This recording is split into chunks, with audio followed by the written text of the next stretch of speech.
Hey,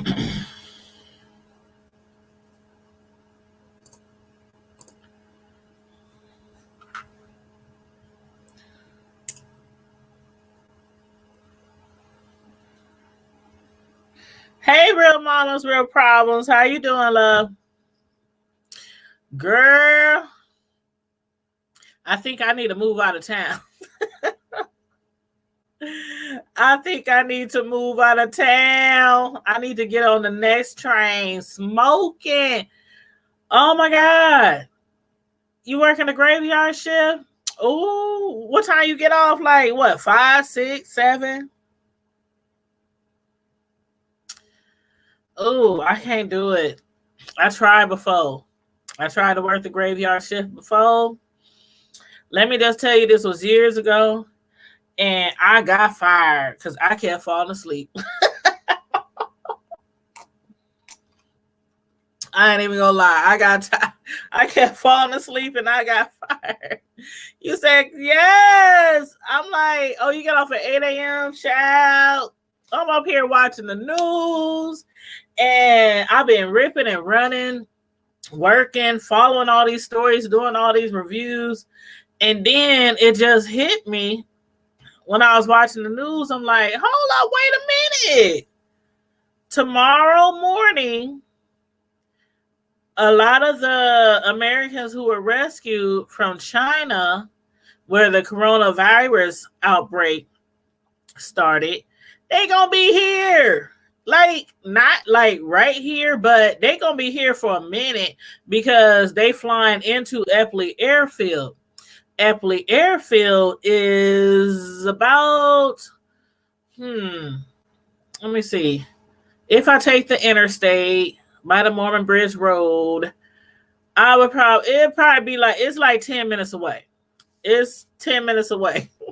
I know, honey. I know the graveyard shift pays a lot. I trust me. I know, and that's the only reason why I took the graveyard shift years ago at this job I was working at. But again, I kept falling asleep.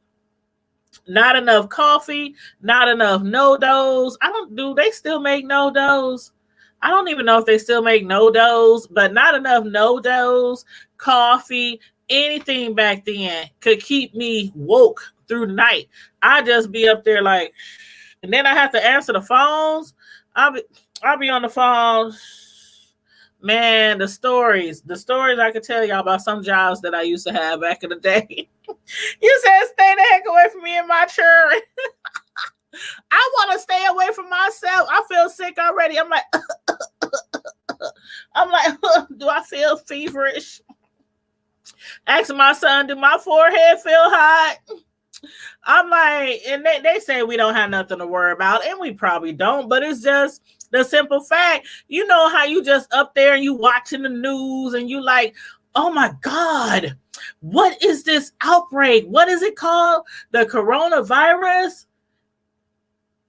First thing I thought of when I heard corona was liquor, beer. I'm like, what the hell? They done drunk too much beer over there and then got a disease. Nah, I'm just playing. But then I found out it came from like some bats or something. And I don't know if it's true what I heard, but I heard that somebody had no. This is what I heard. I heard some snake. Now this might be not the truth. So don't quote me on this. This allegedly. Oh, I need to get a sign like T.S. Madison on her show. I need to get a sign and hold it up and say allegedly. That's what I need. But allegedly, and I got hair falling all in my mouth. They said somebody ate a snake. The snake ate a bat. Somebody ate the snake. I don't know. What I do know is who the hell eat bats? Who the hell eat bats? Now, we be joking around a lot. People be like, oh, people over in China, they eat dogs, they eat cats, they eat.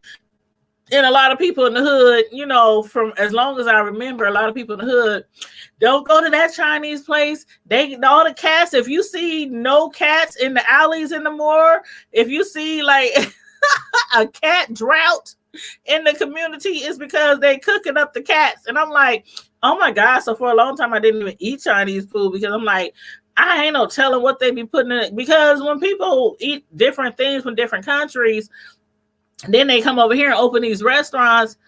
Back in the day, I used to side-eye that stuff. I'm like, I love me some Chinese. I really, really do. But now we up here talking about a coronavirus and it came from a bat, and people say they over there eating bats and they eating all kind of other strange forms of animals. I don't know. You said, you think the only thing that's saving us is we have better access to healthcare than a lot of third world? Yes, indeed, that's true. A lot of foreign countries have wet markets where things like snakes, rats. Yeah, and that's what I heard, real mamas. That's why I'm like, I don't know if it's true or not. I was looking up this coronavirus thing, and because I wanted to know what the symptoms was. Why are all these people dying? You know, like a lot of people have died already, and some people have been able to be cured per se, you know, by the doctors or medicine or whatnot. So I wanted to look up the virus, and because I don't know why it was like, you know how, again, like I said in the beginning, you know how you hear about things and you be like, oh darn, in China over there, oh my God, they got an outbreak. Oh my God, what is this? They talking about like it's in the family of SARS. And I'm like, oh my God, I remember when the SARS, you know, had broke out and over 8,000 people have been affected. And I'm like, oh my God, this is horrible. This is tragic. And then up and come across the media, the news reports that your city, like, okay, it's not Omaha where I'm from, but a few minutes away, there have a lot of people, and I'm not going to call them refugees. They just call them rescued Americans. They're going to be in Ashland, Nebraska tomorrow. Like, it's literally 30 minutes away from Omaha. And I'm like, this shouldn't worry me because they claim that, you know, we shouldn't have nothing to worry about. When they do get here, even though the airport where they flying in is literally 10 minutes from me at Epley Airfield, is right across the river. Even though it's 10 minutes away, they say when they do get here, you know, when they do get here, they're going to arrive at Epley Airfield, but they claim that they will not have any contact with anybody else in the airport. They said, actually, hold on, let me read exactly what it says right here. I like to read, I like to give it to you straight. Hold on. Okay, hold on. First of all, let me get a drink.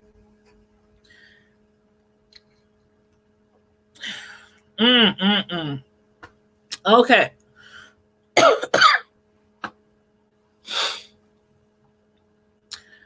Oh Lord, 20,000.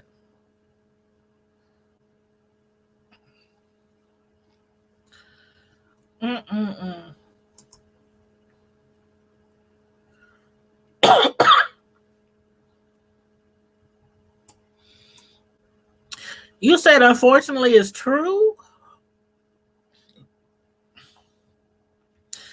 Child. Ooh, child, I ain't never seen it. You said on somebody's channel? Snakes, rats, bats. Ooh. Ooh, I felt myself getting sick. Ooh,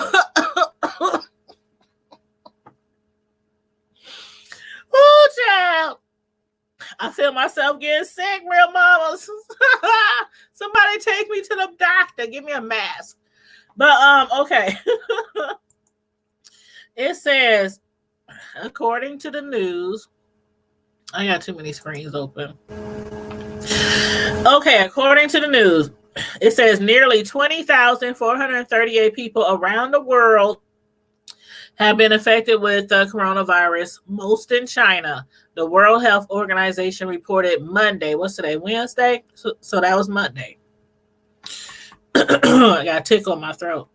I'm telling y'all, man, Lord, y'all better pray for me. I don't even know how to do the Hail Mary thing. But nearly 20,438 people around the world have been affected by the coronavirus, most in China. The World Health Organization reported Monday, a few days ago. The coronavirus so far has resulted in 421 deaths, but they were all in China. That's one of the main reasons why the US of A was trying to hurry up and rescue Americans from out of that area. Because so far, we have 9 cases, 9 confirmed cases of people who travel to Wuhan. And it's called, I don't know if it's Wuhan or Wuhan. I think it's Wuhan in China. The Federal Centers for Disease Control and Prevention said, as of right now, Nebraska, where I'm at, has no confirmed cases. No confirmed cases. But again, tomorrow, a lot of the people who were rescued from that area over China, they will arrive in Camp Ashland. Camp Ashland used to be, I believe, a what do you call those? Oh my God, Job Corps. I think Camp Ashland used to be like a Job Corps. You said you hope the screen not. Don't touch the screen. Do not touch the screen. Do not touch the screen. Y'all see my city behind me? Y'all pray for my city. Pray for my city. Matter of fact, behind me is downtown. Downtown is like 5 minutes away from Eppley Airfield, where a lot of the people are going to be coming in from China. Child. But they say that the people arriving on the airport is going to be totally quarantined. When they arrive here, they're going to have something around the airplane so they can walk right through it. They're going to get in certain, vehicles, and they're going to drive 30 minutes away to Ashland, Nebraska. And again, Ashland, Nebraska, I think it used to be like some kind of Job Corps area or something. But anyway, it's 30 minutes southwest of Omaha, Nebraska, where I live. I live in Omaha, Nebraska. Most of y'all know that, who've been following me for a minute. I live in Omaha, Nebraska, like the biggest city in Nebraska. Ashland, Nebraska, again, is 30 minutes away. And last year, it was devastated by flooding because a levee protecting the Platte River, which is a very large river here in Nebraska. A levee protecting the Platte River had breached, so flood waters as deep as 8 feet wrecked most of the buildings at the 100-year-old training site. Now, about I think a dozen buildings, they said, with barracks around them and classrooms, they were constructed on stilts, all of them remaining unscathed. Roads, electrical infrastructures, and a dining hall have since been repaired, and the levee has been patched. They also said training has continued because there used to be a training card, a National Guard training site as well. Training has continued at Camp Ashland despite the flood damage, and it also says that it won't change. The training that's going on with the National Guard right now, they said none of that is going to change when these people come in to the quarantine camp. They said it won't change even if people being monitored for coronavirus are housed there. And I'm just thinking, like, there's people there training with the National Guard, and they said nothing about that will change.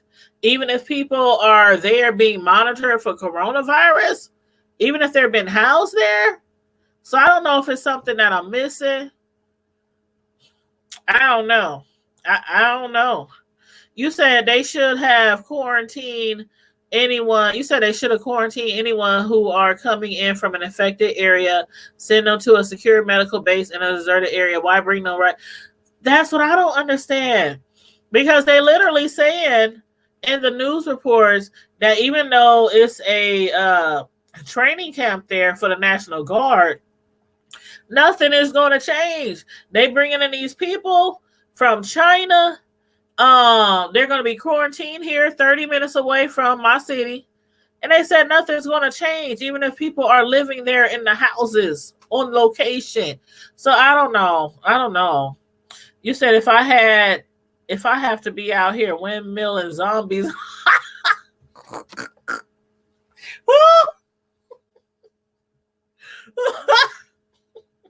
Yeah, Lord, we about to get on The Walking Dead, real mamas. I haven't watched The Walking Dead in a long time, but that used to be one of my favorite shows.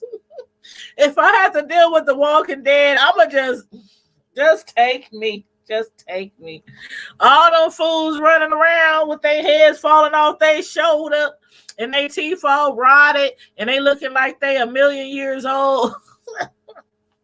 No, child. That's a hot mess. I'm serious. When I used to watch The Walking Dead, I used to imagine like what would happen if that happened here in our city, and I just go outside one day and my whole house is surrounded by dead people. I'm like, I see dead people. And you can't shoot them. The only place you can kill them is like right in the head or right in their brain or something like that. I'm like, child.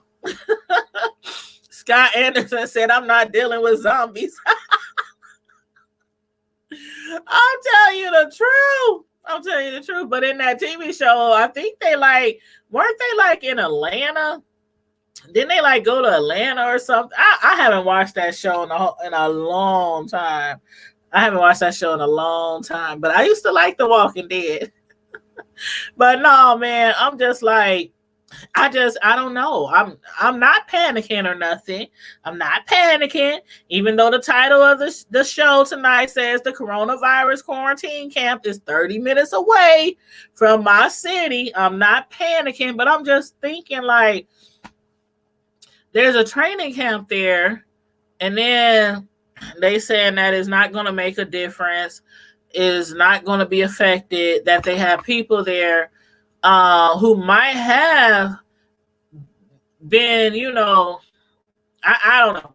So far, there's no cases here. There's no cases here in Nebraska so far, but they're coming in tomorrow. So if you at the airport tomorrow and at Epley Airport and you see some planes come in and they got like, I don't know, a tarp or something around the plane, that's them. That's the rescued Americans that's coming in the Epley Airfield that they're going to send down to Ashland, Nebraska. You said don't panic, but take extra precaution. I've been really reading on it. I've been reading about the symptoms. And the symptoms are kind of like, they said that some types of coronaviruses are serious, some are not serious, but they said it's like the coronavirus, they said it's kind of a common virus that causes an infection in your nose, your sinuses, your upper throat, but it says most coronaviruses are not dangerous. And of course, some types of coronaviruses are dangerous. They said like almost 900 people died in the Middle East. Remember MERS, which was in 2012? That was in Saudi Arabia and then in other countries like the Middle East, Africa, Asia, and Europe. And then in 2014, the first American was hospitalized for MERS in Indiana and another case in Florida. In May 2015, there was an outbreak of MERS in Korea, which was the largest outbreak outside of the Arabian Peninsula. In 2003, 774 people died from SARS. Y'all remember SARS? the SARS outbreak. But as of 2015, there were no further reports of cases of SARS. In early 2020, following a December 2019 outbreak in China, the World Health Organization identified a new type. This is the newest type from that family of SARS and MERS and the coronavirus. They calling it the 2019-N as in Nancy COV. So that's what they're calling it, the 2019-NCOV. And it comes from the family with MERS and SARS, the coronavirus. And again, it's like a respiratory syndrome infection. But yeah, so this broke out in 2019 in December in China. They said often a coronavirus causes upper respiratory infection symptoms like a stuffy nose. Oh, I got a stuffy nose. Pray for me. A stuffy nose, cough, and sore throat. Now it says normally you can treat them with rest and over-the-counter medications. The coronavirus can also cause middle ear infections in children. And of course, if you have a weak immune system, if you feel like you are coming down with something, it won't hurt to go get it checked out. It won't hurt. But as far as what is a coronavirus, for those of y'all who don't know, coronaviruses were first identified in the 1960s, but they say they don't know where it came from. It gets its name from their crown-like shape. Sometimes, but not often, a coronavirus can infect both animals and humans. And in this case, with China, they claim that bats were infected. In China, we know they eat a lot of different types of animals and other stuff. But anyway, most coronaviruses spread the same way other cold-causing viruses do. Through infected people by coughing and sneezing, by touching an infected person's hand or face, or by touching things such as a doorknob that somebody infected have touched. And almost everyone gets a coronavirus infection at least once in their life. I didn't know that. They said almost everyone gets a coronavirus infection at least once in their life, most likely as a young child. In the United States, coronaviruses are more common in the fall and winter, but anyone can come down with a coronavirus infection at any time. Again, the common symptoms of coronavirus is upper respiratory infection, including runny nose, coughing, sore throat, and sometimes a fever. And in most cases, they say you won't know whether you have a coronavirus or a different cold-causing virus, such as the rhinovirus. It's so much, y'all. It's so much. You said Camp Corona. Scott, you said National Guardsmen get to go home, don't they? No, real mamas. They don't get to go home. They say ain't nothing going to change. And that's what was tripping me out. They said ain't nothing going to change. I'm like, wow, okay. They said training has continued at Camp Ashland despite the flood damage from last year. And they said that won't change even if people being monitored for coronavirus are housed there. So the training camp in Camp Ashland that has continued since the flood last year when the levees broke, they said the training camps will continue even if there are people there being monitored for the coronavirus. That is what mainly threw me. Like, you know, You don't want to panic. You don't want your city to panic. You don't want, the residents to panic like, oh my God, the coronavirus is down the street. You don't want people to panic.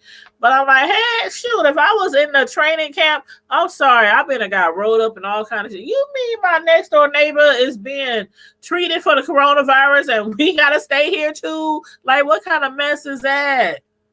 Like, what kind of mess is that? You said, if so, wouldn't that put their family? Exactly. That's why I said, am I missing something?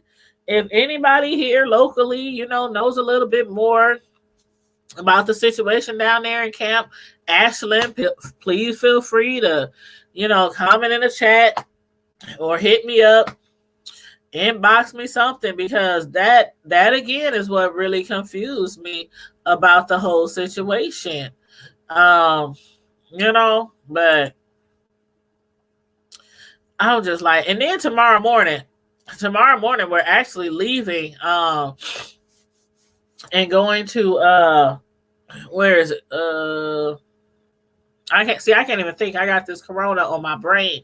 But tomorrow morning we're going back to Beatrice, Nebraska to cover the Joshua Keto Tyler Thomas murder trial. We're going back there bright and early in the morning. It's in Beatrice, Nebraska, which is like an hour and a half away. And we're going to cover that case. I think the trial has up to 1 week left. It's already almost 2 weeks. And they said the trial was going to be 2 weeks. Somebody said 3 weeks. Tomorrow will actually be the 6, 7, 8, 9. Tomorrow will be the 9th day of the trial. So we are going to be there tomorrow, and we're going to be covering that story. For those of y'all who are not,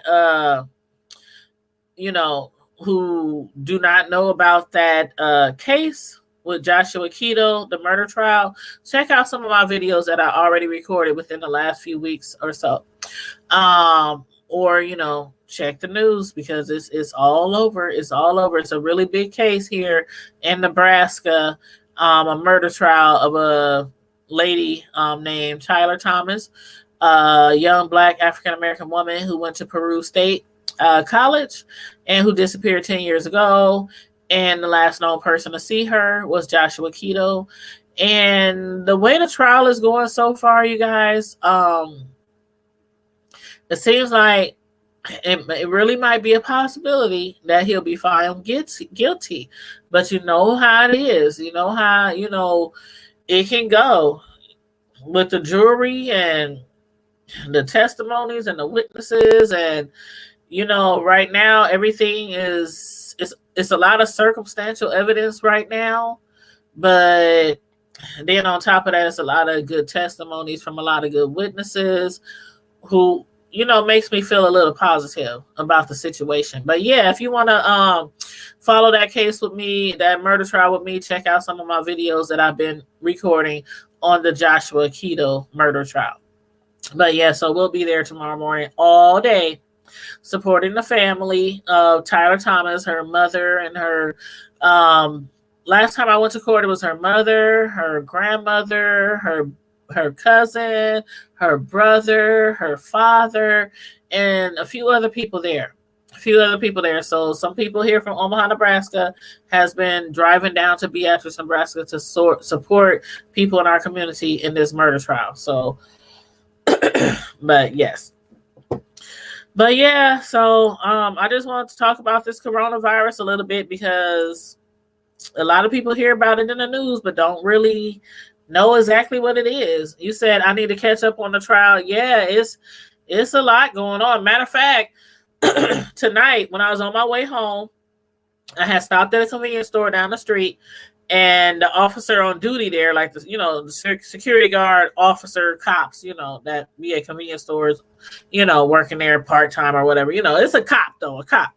And I was talking to the person behind the register who I know just based off of, I go to the store routinely because it's in the neighborhood. And we were talking about the case, and the cop, he had came up to me and he was like, man, He said, I hope he be found guilty. He said, I remember when we had busted him for this back in the day. We busted him for this and Fremont, and we busted him for this. He was like, and then when he got the sexual assault on the 15-year-old girl, and, you know, me and the cop was just talking and stuff. And we was just talking about, you know, some of the witnesses and what's been said. And he's been following it. And he's here in Omaha, you know, he's been the cop been following it. And I'm like, I've been following it and reporting on it. So we had a really good conversation, and we know that a lot of the evidence is circumstantial. We do know that, but the cop is like, man, this guy really needs to be locked up for a very, very long time. He's already locked up right now, still from the sexual assault on the 15-year-old girl from some years ago, but we don't want him to be released from jail, period. You said, wow, we'll definitely go binge watch your coverage of the trial. Thank you, real mamas. I had recorded some stuff like, I think a year ago. It might be the older videos might be on my other YouTube channel, Tanya's Primetime TV Media Reviews. I think that's where the older videos are.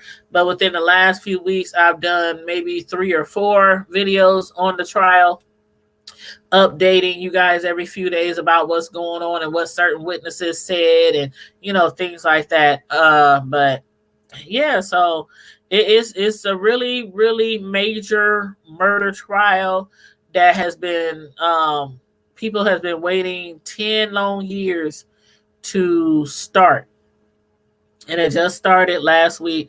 So we didn't have people come in from MSNBC, you know, from big time networks, big time TV media networks coming in and sitting in on the trial, and, you know, asking to speak with the family of, you know, Tyler Thomas, the young lady who's missing, who we assume was murdered by this man, Joshua Keto.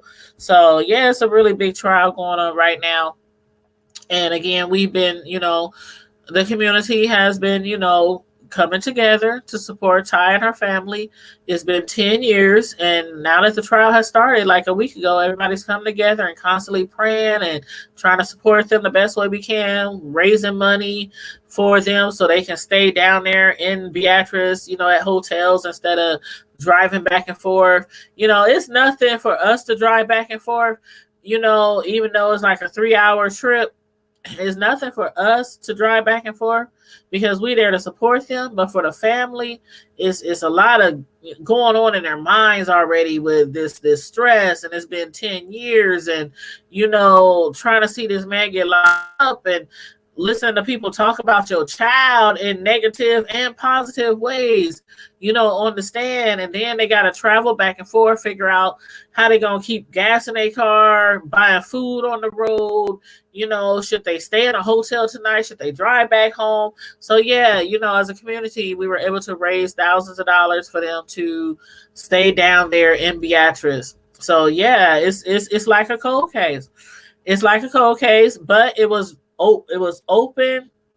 It was open initially back in 2010, and then it kind of died down, and then it picked back up, and then around like 2017,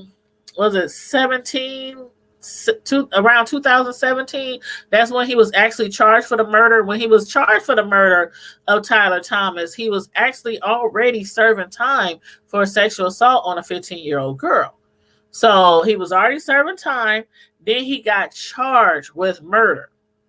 So now we're finally going to court for the murder charge. So yeah, it's been a long time in the making for this to come to trial. So yeah, but so that's why I'm going to get into bed soon. It is 11:05 here Central Standard Time. We probably gonna leave around like 6:30, 7 o'clock in the morning to get to court on time. Because again, we do have to drive out of town on the interstate. So just keep us in your prayers. Keep our little city in your prayers, and the family of Tyler Thomas in our prayers. And also, now that we got this coronavirus quarantine camp right down the road from my house, and I already feel a little I'm like, Lord Jesus, I need some. Where my mama when I need her? Mama, she up in heaven, but you know, Whenever we was sick or felt like something was, we was coming down with something, she'd be like, with her prayer oil. Y'all, a lot of y'all who know me from Omaha, y'all know, if y'all know me and my mom, y'all know she was a very religious woman. And she carried that prayer oil, her Bible, everywhere she went. And if she even heard you sniffle, she'd take that prayer oil and slather it all over your forehead and wherever you was ailing, whether it was your throat, your ear, your head, your stomach, wherever. And she would pray. She would pray for anybody. She wouldn't even know you. Let me tell her, one of my homegirls or one of my homeboys or somebody at work is sick.